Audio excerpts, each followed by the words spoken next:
आमर आदरणीय प्रधानमंत्री नरेंद्र मोदी 75तम जन्मदिन उपलक्षे आज सारा भारत वर्ष रे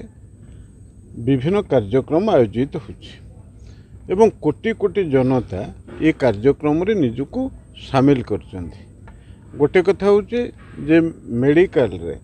सुस्थ नारी सशक्त परिवार कार्यक्रम ता सहित वृक्षरोपण कार्यक्रम स्वच्छता ही सेवार कार्यक्रम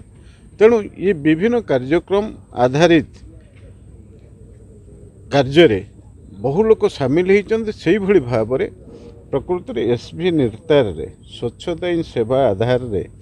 आमर जे डायरेक्टर अच्छा डेप्यूटी डायरेक्टर अच्छा एवं समस्त स्टाफ छात्र छात्री माने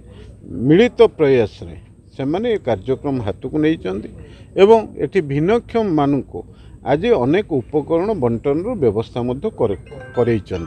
तेणु सांसद भाव में ये कार्यक्रम रे मते निमंत्रित करा जाइथिला एवं मु उपस्थित रहिके ये कार्यक्रम रे शामिल होइथिले एवं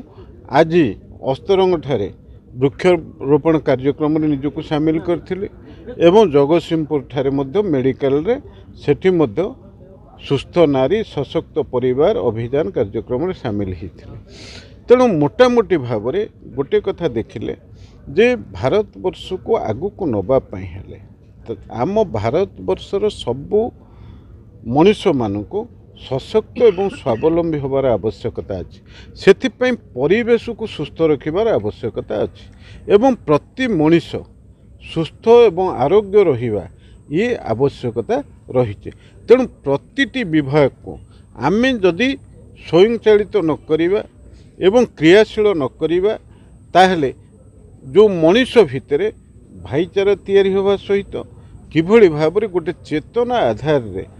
आमे निजको स्वावलंबी करने चेष्टा करिबा यत्नशील होगा ये होची मुख्य आभिमुख्य। तेणु से उद्देश्य रे आज विभिन्न जगार कार्यक्रम हला बेले एसबी निर्तार भली